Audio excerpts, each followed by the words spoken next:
मेरा नाम आयुष है और मैं गुजरात का रहने वाला हूँ। मुझे बचपन से ही अंधेरे और हॉरर मूवी से डर लगता है। हालांकि जो घटना मैं आपको बताने जा रहा हूँ, इस घटना से पहले मुझे कभी भूत प्रेतों का एक्सपीरियंस नहीं हुआ था। यह घटना तब की है जब मैं 5th स्टैंडर्ड में पढ़ता था। उस वक्त मेरी फैमिली में 7 मेंबर्स हुआ करते थे। मैं, मेरे मम्मी पापा, मेरे दादाजी, मेरी दादी जी और मेरी नानी और उनकी बहन। और उन दिनों छुट्टियां मनाने के लिए मेरे चाचा जी भी मेरे घर पे आ रखे थे। उस दिन अमावस्या की रात थी और उस रात को मेरी मम्मी अचानक से चिल्लाने लग गई। तो हमने हैरान होकर उनसे पूछा कि क्या हुआ, तो उन्होंने बताया कि कोई उनका गला घोटने की कोशिश कर रहा था। लेकिन हमने रूम में देखा तो कोई भी नहीं था।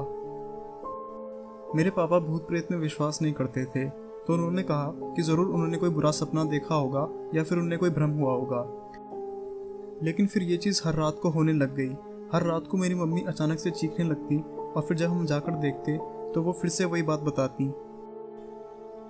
हमारा एक बहुत ही बड़ा सा बेडरूम होता था जिसमें मैं, मेरी दादी, मेरी नानी और मेरी नानी की बहन सोती थी।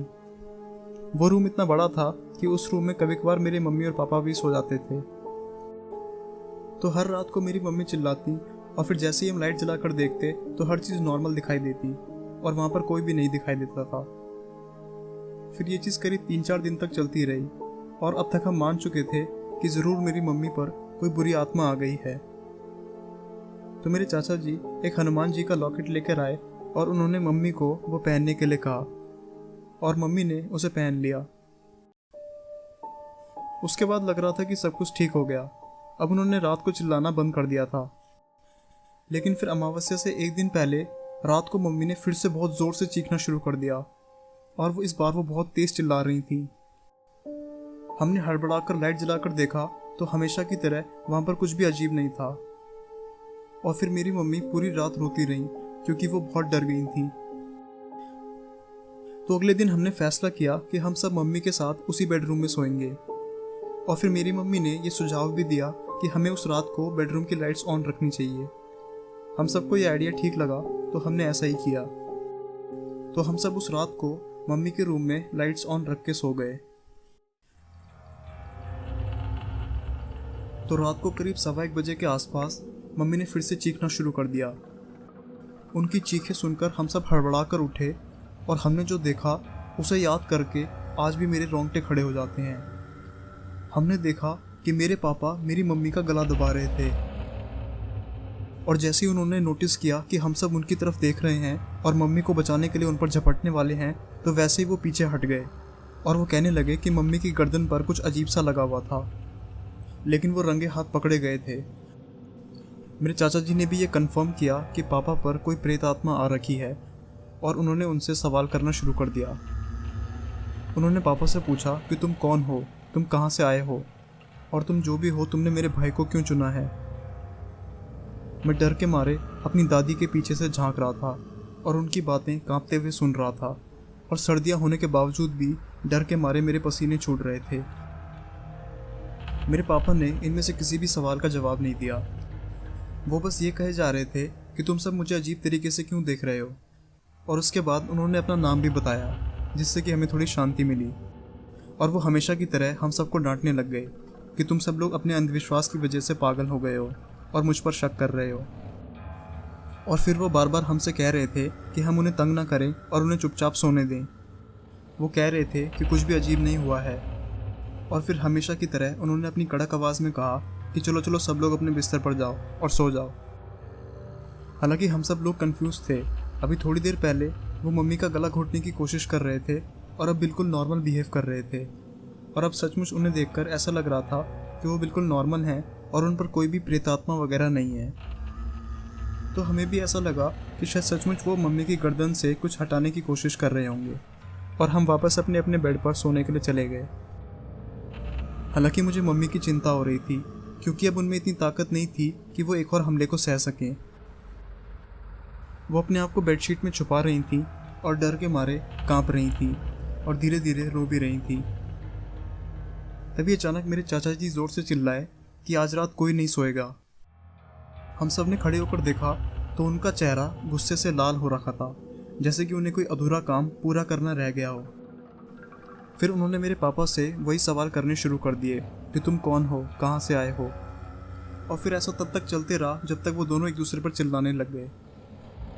तो मेरी मम्मी और चाचा जी ने हिम्मत करके मेरे पापा के कानों में गायत्री मंत्र बोलना शुरू कर दिया। इससे मेरे पापा बहुत चिढ़ गए थे, लेकिन फिर वो चुपचाप गायत्री मंत्र सुनने लगे और फिर बहुत ही पेशेंस के साथ मम्मी और चाचा जी के चुप हो जाने का वेट करने लगे। ये चीज़ रात के करीब 3 बजे तक चलती रही और तभी अचानक हम एक औरत के ज़ोर से चिल्लाने की आवाज़ आई कि बंद करो, बहुत हो गया।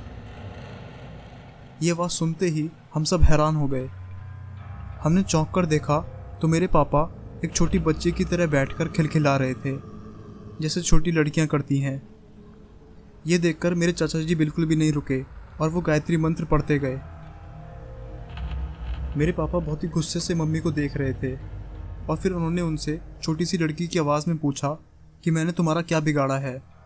तुम्हारा पति दिन भर और रात भर तुम्हारे साथ रहता है, क्या तुम रात को 2 घंटे के लिए इसे मेरे पास नहीं दे सकती?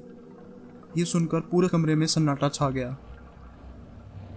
और फिर उन्होंने दोबारा पूछा कि मैं कभी तुम्हारे रास्ते में नहीं आऊँगी, तो तुम क्यों अपने पति पर इतना हक जमाती हो? ये सुनकर मेरी मम्मी के पास कोई शब्द नहीं थे। हम सब मेरे पापा को देख रहे थे। हम सब के मुंह हैरानी की वजह से खुले पड़े थे। मेरे चाचा जी ने अपना हौसला संभाला और उन्होंने पापा की तरफ देखकर एक बहुत ही कड़क आवाज़ में कहा कि यह आदमी उस औरत का है, तुम उसे इससे क्यों छीन लेना चाहती हो? तुम ऐसा नहीं कर सकती, उसे छोड़ दो। तो मेरे पापा ने छत की तरफ देखते हुए फिर से उसी औरत की आवाज़ में जवाब दिया, मैं क्यों छोड़ूं? उसको बोलो कि वो छोड़ दे। मुझे सिर्फ एक ही चीज़ कहनी है कि मुझे इस औरत से कोई परेशानी नहीं है। बस वो जो हर दिन एक पूजा करती है, खासकर अपने पति के लिए, मुझे उस पूजा से प्रॉब्लम है। उस पूजा की वजह से मैं इस आदमी को हमेशा के लिए इससे नहीं छीन पा रही। इसीलिए मैं हर रात को उसे मारने के लिए आती हूँ और वो इसीलिए चिल्लाती है। और फिर वो ज़ोर ज़ोर से चिल्लाने लगी, ये आदमी मेरा है, मैं इसे नहीं छोड़ूंगी। ये सुनकर मेरे चाचा जी गुस्से में आ गए और उन्होंने हनुमान चालीसा पढ़ना शुरू कर दिया। उसके बाद मेरे पापा लड़की की आवाज़ में दर्द से कराने लग गए और वो अपना सर अपने हाथ से ज़ोर ज़ोर से पीट रहे थे, जैसा कि औरतें करती हैं। और फिर सुबह करीब 5 बजे के आसपास पापा अचानक से बेड पर गिर गए और बेहोश हो गए। अगले दिन हम उन्हें एक मुस्लिम बाबा के पास ले गए, जिन्होंने इस पिशाच को भगाने के लिए एक ताबीज़ दिया।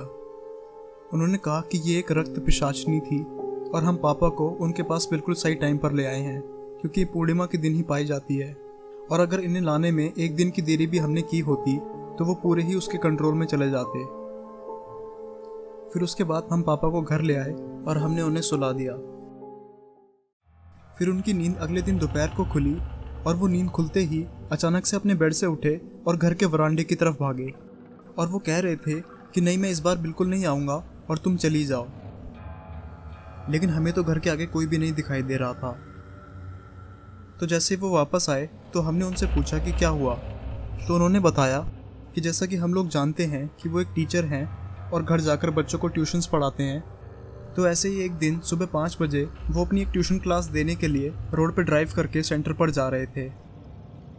तभी उन्हें उस रोड पर थोड़ी दूरी पर एक इंसान दिखाई दिया जो उनसे लिफ्ट मांग रहा था। तो उन्होंने उसे लिफ्ट देने की सोची और वो अपनी बाइक को उस इंसान की तरफ ले गए। जैसे ही वो अपनी बाइक को उस इंसान के थोड़े करीब ले गए तो उन्हें अब साफ दिखाई दे रहा था कि वो एक औरत थी और वो अचानक से गायब हो गई। हैरान होकर उन्होंने अपनी बाइक उसी वक्त रोकी और नीचे उतरकर देखा तो वहाँ पर कोई भी नहीं था।